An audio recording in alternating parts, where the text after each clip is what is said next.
Hello everyone, welcome back to my YouTube channel English Class TV to learn English with Miss Saba. dal leen ak jàmm beneen yoon ci seen YouTube bii di English Class TV ngir jàng anglais jaare ko ci wolof ànd ci ak Miss Saba. leçon bu am solo lañu am nag boo xam ne dañu koy jokk ci bu bees woon comme niñ leen ko waxee woon ci kalipaar yi nga xam ne lañuy jëfandikoo pour dimbale la nga comprendre lan lañuy jublu ci baat yi niñ koy jëfandikoo.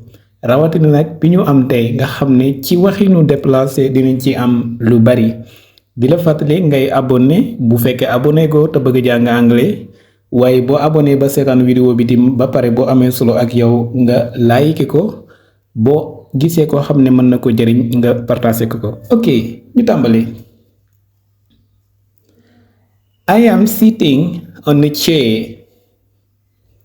maa ngi toog ci toogu bi maanaam ci bama bi. but waaye I will go soon.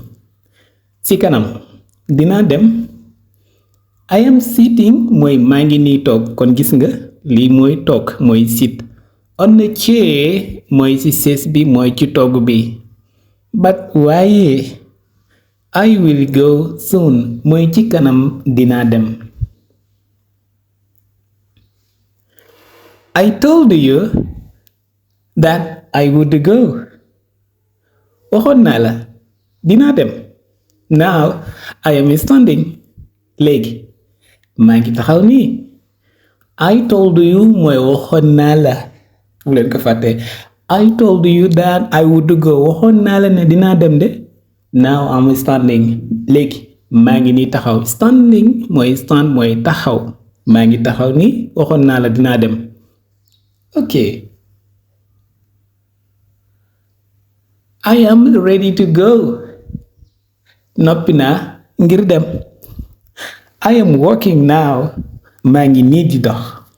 gis nañu kon action bi nu muy demee mooy dox bokkul ak fly du naaw bokkul ak run du daw donte ne dinañ ci àgg ci run. I am ready to go mooy noppi naa ngir dem de. Are you ready to go ndax pare nga ngir dem.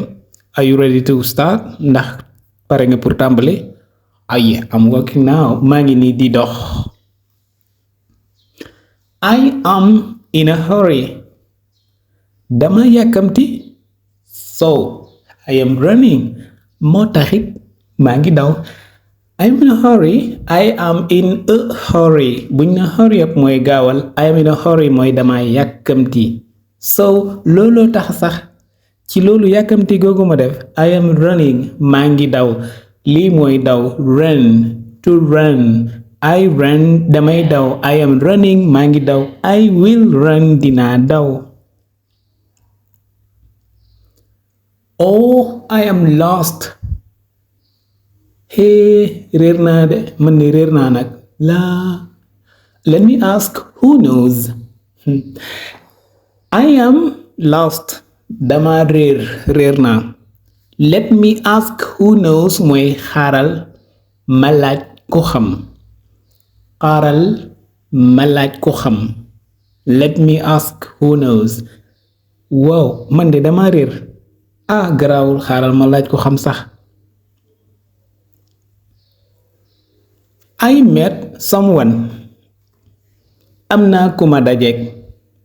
I'm asking him the right way. I met someone. am naa ku ma dajeek. I met a friend. daje naa ak xarit. I met Ali. daje naa ak Ali. I am asking him the right way. maa ngi kay laaj ban yoon la maanaam the right way comme ni ñu ko amee woon ci bi weesoo mooy yoon bu baax bi nga xam ne moo lay yóbbu xam nga yoon bu baax rek mooy bu lay yóbbu fa nga jëm. ok hi man I am bit lost. góor gi man de dama xaw a réer. I am bit lost mooy dama xaw a réer. après góor gi na ko I saw you. gisoon naa la. you were running. yaa ngi doon daw. I saw you mooy gisoon naa la. you were running mooy yaa ngi doon daw danga doon daw wala ca ba ngay daw gisoon naa la. hi man I'm bit lost mooy dama xaw a réer. yes because I was in a hurry xoolal bi ko jiitu woon dama yàkkamti mooy I am in a hurry dama yàkkamti woon mooy I was in a hurry waaw ndax dama yàkkamti woon moo tax waaw dama yàkkamti woon après góor gi lan la ko wax but knowing where you go is better than being fast waaye mën a waaxu moom xam yoon waa ko gën maanaam xam fa nga jëm moo gën gaaw ci yoon bi how to get to li ngay laaje nan la ñuy demee ci how to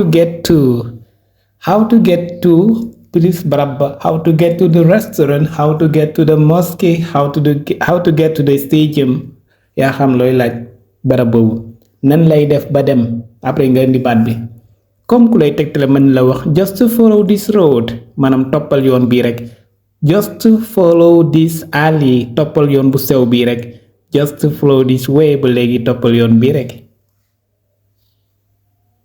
thank you so much sant naa la lool de you're welcome ñoo ko bokk di thank you so much mooy sant naa la lool you are welcome mooy ñoo ko bokk ok explaining ñu am lu ñu leeral foofu macha allah maa ngi gis commentaire yi ak ñaan yi am na solo lool macha allah ñaan yi moom moo ñuy dimbale sax ci lu bari ndax comme que boo leen gisee saa bu nekk rek bu ñuy dugal muy compréhension bi di gën a gaaw ak ci anam biñ koy dugalee xam leen ne macha allah ñaani la bu ko defee ñun tam dañuy ñaan rek mu barkeel lu ci waaye jàngee rek mu mën ko jëriñu comme lu barke moom dina jëriñ borom waa gis naa commentaire yi ñaan yi ak yu nu demee ak ñaax yi tim teg ci ndax buñ ne baax na mooy dañ laa ñaax nga bañ a arrière ne wala bañ a yokkat ci loolu di leen fàttali tim ba léegi comme YouTube comme ni ñu koy waxee rek pour mu mën a jox vidéo yi ñu bari mënul ñàkk ngeen di ko like boo leen ko like rek dinañ ko mën a jox ñeneen ndax moom ci lay sukkandikoo ba léegi tim comme méthode bi nga xamante ni war nga ko mën a jànge pour mën a comprendre leçon yi wala yeneen yi mooy da ngay fexe topp benn mbir li ngay jàng ci wax bi la maanaam nu ñuy làkkee wala li ngay jàng ci wàllu grammaire la nu ñuy def ba comprendre English grammar bi loolu yëpp da nga ko war a organiser bu fekkente ne da nga nekk ci dëkk boo xam ne dañuy làkk anglais te yow bëgg nga wax da ngay fexe nga abonné si ñaari différence maanaam ñaari chaîne YouTube yu wuute wala ngay topp ñaar ñu wuutee kenn koo xam ne li muy jàngalee ci ni mu koy jàngalee mooy langue bi ngay jàng bu ko defee kooku moo lay dimbalee speaking bi nga speak fluently nga wax bu baax ci moom nga koy jàngee maanaam wax bi ni muy gaawee ci sa làmmiñ ci moom nga koy jàngee foofu sax mën nga bañ a comprendre li muy wax lépp waaye sa nopp yi dina miin dégg baat yooyu yu bari yoo xam ne sa xel mi dina jéem a essayer ci créer ay phrase ay waxin beneen bi mooy nga abonné ci beneen chaîne wala ngay topp keneen koo xam ne moom moo ngi jàngale ci langue bi nga nàmp maanaam bi nga xam bu ko defee kooku dina la dimbale nga comprendre lan moo xew ci biir langue bi comme nga abonné ci comme kuy wax wolof abonné ci chaîne bi wala mu dem abonné ci yeneen chaîne yi nga xamante ni dañ fay jàngale anglais lu demee ni kaay làkk anglais lu demee ni am na beneen chaîne muy English with Prince moom tamit dañ fay jàngale wolof ak anglais ak jàngal ma anglais ci wolof ba léegi dañ fay jàngale anglais ak wolof yooyu bu fekkente ni yaa ngi dégg wolof bëgg jàng anglais boo ci abonné donc mën nga comprendre lu bari ci langue bi maanaam li ci xew waaye bu ko defee code bi maanaam ñoo la jox code yi pour nga comprendre lii nii leen ci buñ ko waxee lii leen ci jublu mais beneen seen bi nga xam ne wala beneen waaye bi nga xam ne yaa ngi koy topp pour mu mën laa pour di ko suivre te yow déggoo langue bi muy waxee maanaam ci anglais la koy jàngale dina dimbale sa dégg-dégg bi maanaam sa nopp yi di dégg baat yooyu yu bari bu ko defee ngay man di ko toppatoo di ko répéter bu pare mu mën la dimbale nga mën si jëriñ incha allah thank you so much bye